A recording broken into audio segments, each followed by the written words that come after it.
use A if necessary. It means basically at the end, if it's A is not getting vanished, so we can keep A also.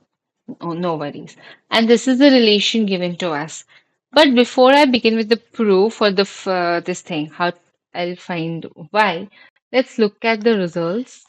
But before that, if you have log of A, B, where base is A is equal to X. So what does it basically means? That A has been raised to X to get to B. It's like that. Okay. So always remember that there's a diagonal thing. So base and this is out. It will be raised to the outer number. So log of AB, log of AA, it means A to the power of 1. So that what does this result basically means? A to the power of 1 is equal to A, right? By using this definition. Now, this is a very important result.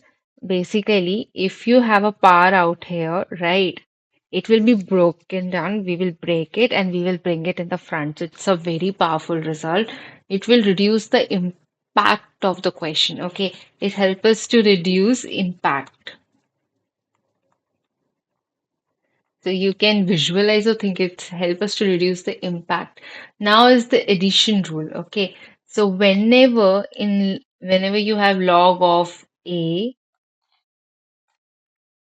B plus log of AC, right? So it can be written like this. So this is the addition rule. So whenever the two log terms are being added, so you will just take the inner part and it will get multiplied. So these are the results I think you are aware of. Or if not, then let me know. I'll make a separate video on that. So let's begin with the proof part. So I'll start with the right hand side. So 2 log of log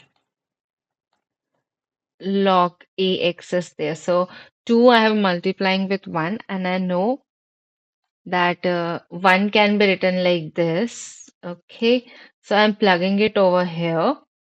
Now, since 2 is in the front, it can be taken up by using this power rule. Okay, so it becomes log of a square. It's like that. Now you have two separate terms of log, right? Basically, they are they are added up. So if they're added up, now you can just look at the inner part, right? You can multiply them together.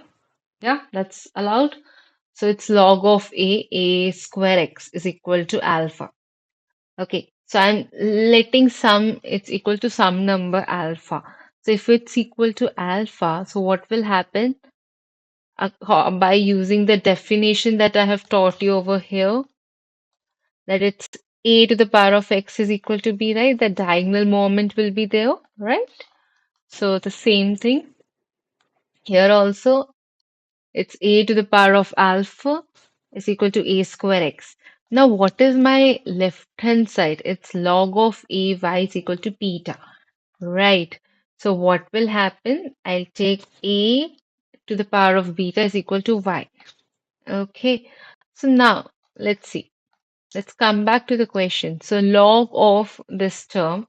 So what we have let it, this is on my left hand side, right? This is equal to beta, right? Left hand side is equal to beta. Right hand side is equal to alpha. It means my alpha will be equal to beta. That's for sure, right? If my left hand side is equal to right hand side, so it means my alpha is equal to beta.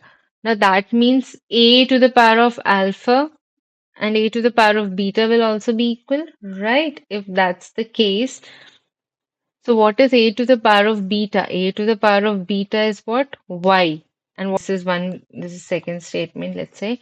And you have a to the power of alpha as this. So what you are getting from 1 and 2,